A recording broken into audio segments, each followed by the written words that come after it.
Let's learn how practically we can apply al-ikhfa. Let's move now to letter Ṣād, the first ikhfa with the heavy letter. So let's dive deep into it.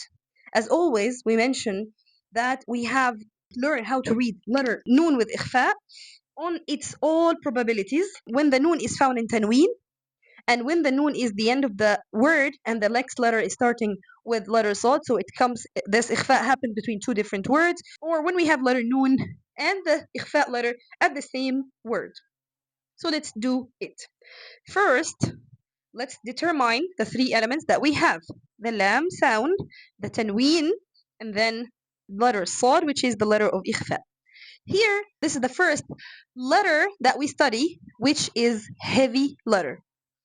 What is going to be different than other ikhfa rules? Let's see. All the previous ikhfa we studied, all of the letters are considered light ikhfa. Means that the back of the tongue should be down, and when we do the ikhfa, back of the tongue should be down.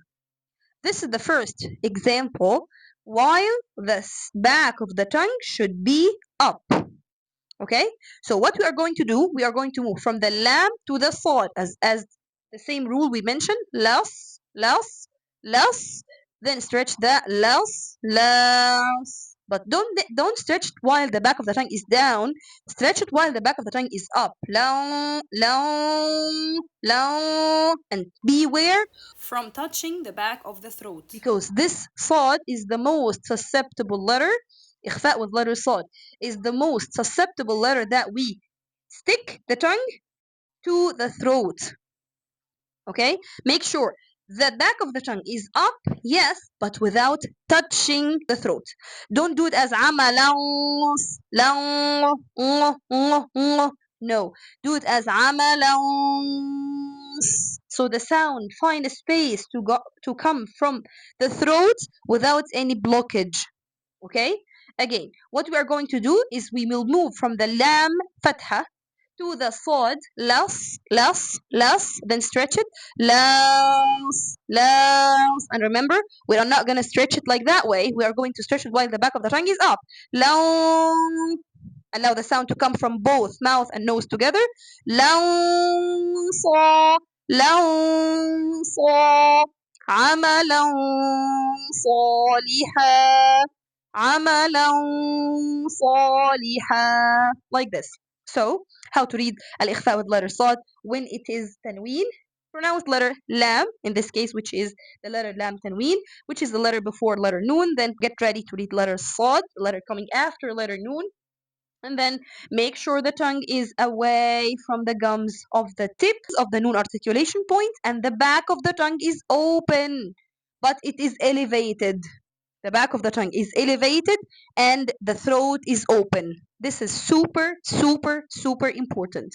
The back of the tongue is up and the throat is open so that it will be عملا صالحا عملا صالحا.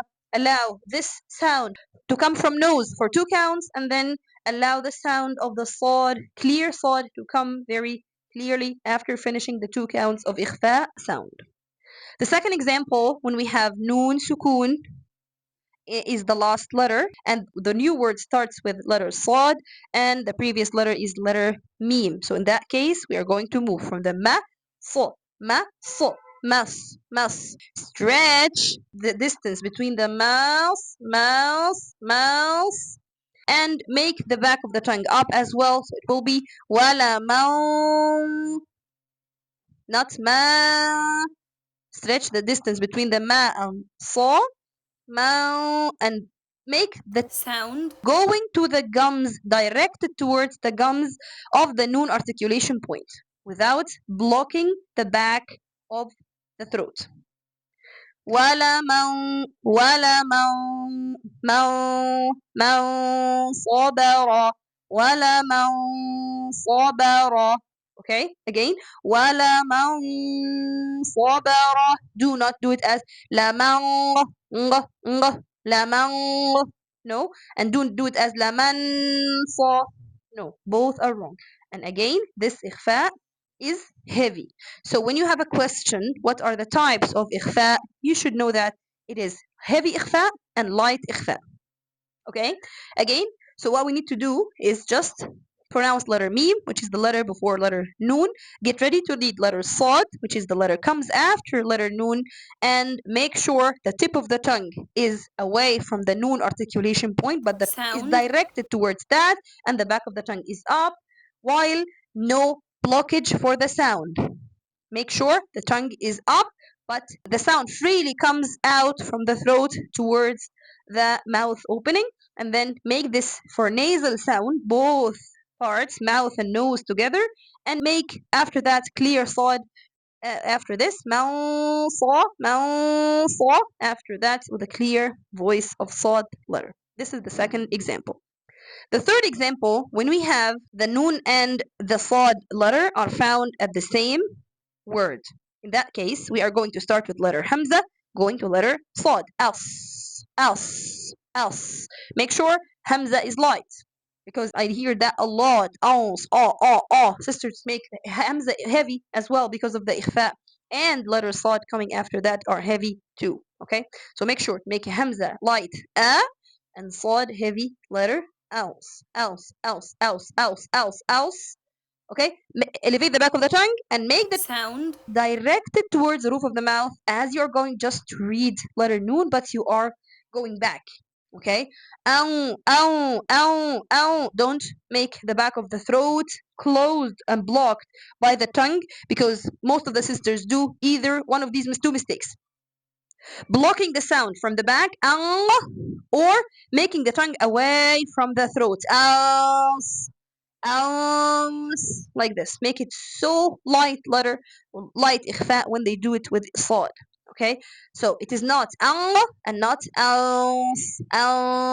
No, it's else, أنصارا.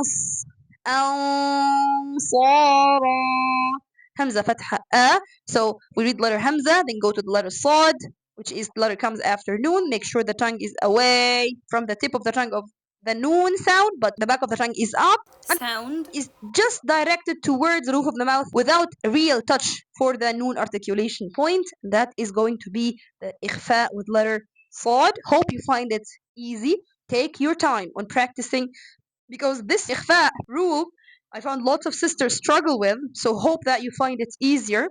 And if you need any question, never hesitate to contact me, inshallah. جزاكم الله خيرا for your watching. Catch you next lesson بإذن الله تعالى. سبحانك اللهم ربنا وبحمدك أشهد أن لا إله إلا أنت أستغفرك وأتوب إليك. السلام عليكم ورحمة الله وبركاته.